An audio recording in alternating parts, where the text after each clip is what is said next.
Саламатсыңдар ма, студенттер? Бүгінгі сабағымыздың тақырыбы экономикалық дамудағы әлемдік тәжірибе. Жалпы елдердің экономикалық даму стратегияларын жасаудың қажеттілігі. Экономикалық даму стратегиясы стратегиялық мақсаттарды анықтап, елдің дамуына қатысты ұзақ мерзімге арналған маңызды ұстанымдар болып табылады. Елдің экономикалық даму стратегиясын жасауда ішкі экономикалық әлеует, қазіргі заманғы әлем дамуының тенденциялары мен сын тегеуріндері ескеріледі.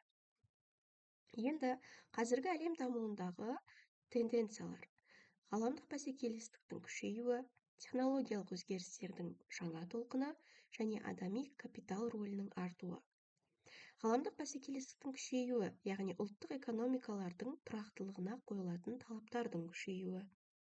Ықпал ету аймақтарына қатысты геосаяси бәсекелестіктің артуы, ұлттық экономикалық қауіпсіздікті нығайту қажеттілігі, әлемдік қаржы және шикізат нарықтарын реттеуге қатысты жаңа ұстанымдар қажеттілігі.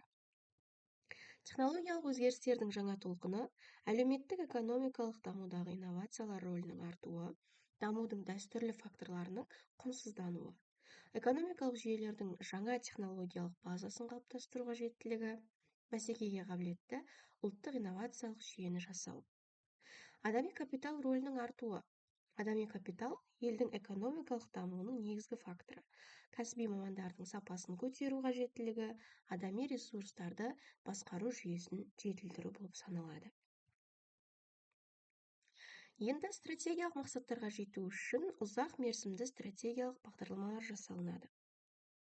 Енді бұл экономикалық даму стратегиясын жасаудың үш кезеңіне тоқталамыз.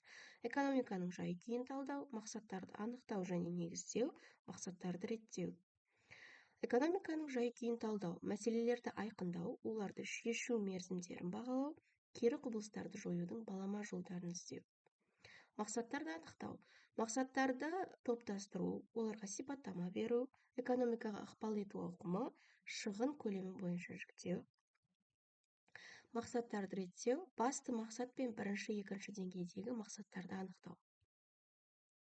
Дамыған елдердің даму стратегияларының ерекшеліктері: ғылымды қажет ететін және ресурсты үнемдейтін салаларды дамыту, ақпараттық қоғамды құра білу, білім қаржы ресурстарынан жоғары бағаланады, яғни осылайша білімге негізделген экономиканы дамуды қамтамасыз ете біледі. Венчурлық инвестицияларды дамытады, элиталық интеллектуалдар тобын ғалымдар, кеңесшілер, сарапшылар, технократтарды қалыптастыра алады. Енді дамушы елдердің экономикалық даму стратегиялары, ол жаңағы біз атап өткен дамыған елдердің ізінен еріп даму стратегиясы, импорт алмастырушы стратегия, экспортқа бағдарлану, инвестиция есебінен өсу стратегиясы, ішкі сұраныстарды ынталандыру және еңбекпен қамтуды кеңейту арқылы даму стратегиялары болып саналады. Енді тапсырма: дамушы елдер. Біз сендермен дамушы елдердің топтарында бірнеше дамушы елдерге тоқталған болатынбыз.